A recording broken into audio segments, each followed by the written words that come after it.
We built our frame.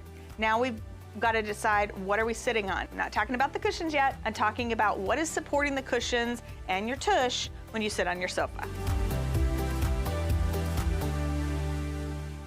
I'm gonna cover 4 basic seating constructions, and the first one is webbing. Webbing is something that you'll see a lot on more modern furniture that does not have a real tall front rail. The smaller that frame is, the more that you're gonna have to use webbing, because webbing sits very tight and flat. Sometimes you'll see webbing strictly on a cost basis. Pirelli is a manufacturer that was originally only for tires. Pirelli webbing can be extremely durable, and you're gonna see that Pirelli webbing will be used in your best and exceptional goods.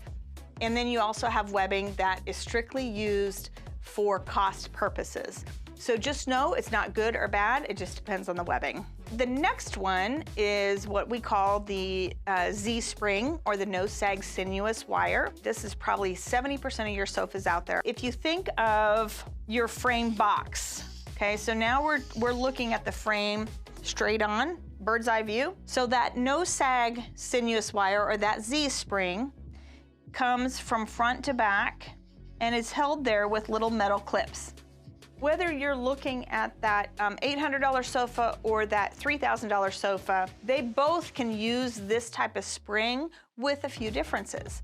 So the first difference is, how thick is that wire? How thick is the gauge? The thicker the gauge, the more durable the spring. How are the clips put on? Are they reinforced? The other thing is, how close is the next one to it? So if I'm a furniture manufacturer and I need to keep a sofa at a lower price point, I'm not gonna put as many springs in it as I would, for example, my $2,500 sofa. The other thing about this construction here is you have an advantage. This is your little arm, right? So I don't know about you, but when I go home and I'm watching TV, I'm leaning on my arm, which means this area right here has the most amount of weight and potential structure that needs to be held stable. So drop-in coil units deserve their own page. So let me flip my little page here.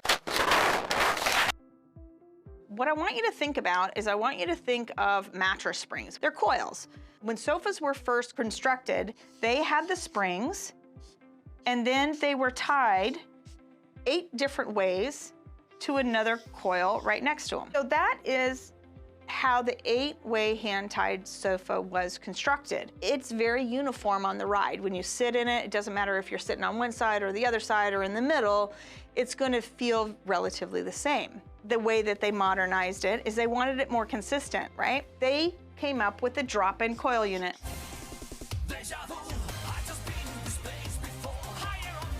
So a drop-in coil unit is this same concept. So here's your bird's eye view of the sofa again. Here you have your coils, and they are still tied together, but it's with metal clips.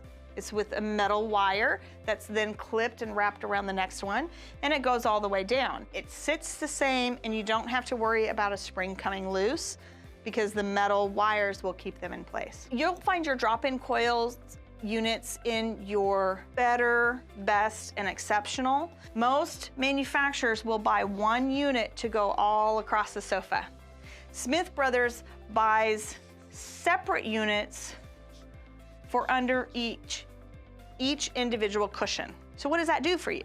Well, if you think about it, you're sitting on your own seating suspension. It rides better, it's more comfortable, and the way it sits, you're not gonna shift back and forth when people come and sit next to you. Another thing that you'll find in the drop-in coil units that are individually done, a lot of times you're gonna see a spring front edge. When you have a drop-in coil unit that sits right here, this edge has some spring to it, has some give. By having a seating suspension that actually has a spring front edge, that stress that could happen to that front rail is no longer there, because the spring front edge is absorbing that shock.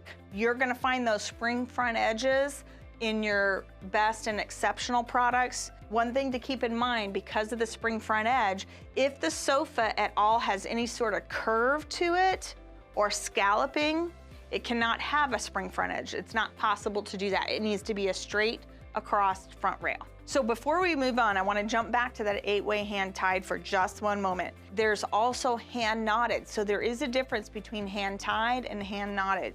And what is the difference? Well, so right here, this is a loop. If I'm talking about hand tied, that means that they've taken that twine and they've looped it, they've wrapped it around. Talking about hand knotted, that means each string is not only looped around, it's then knotted before it goes back to the other coil. Right there just means that it's gonna be even more durable and that there's less chance of one piece breaking, one piece of that twine breaking and it disrupting the whole coil. Your 8-way hand tied, your 8-way hand knotted, you're really only gonna find those in your exceptional categories of upholstery. The hand knotted is the creme de la creme of furniture.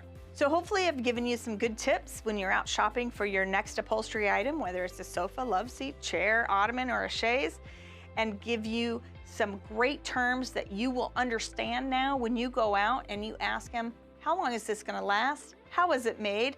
Now you know some of the terms.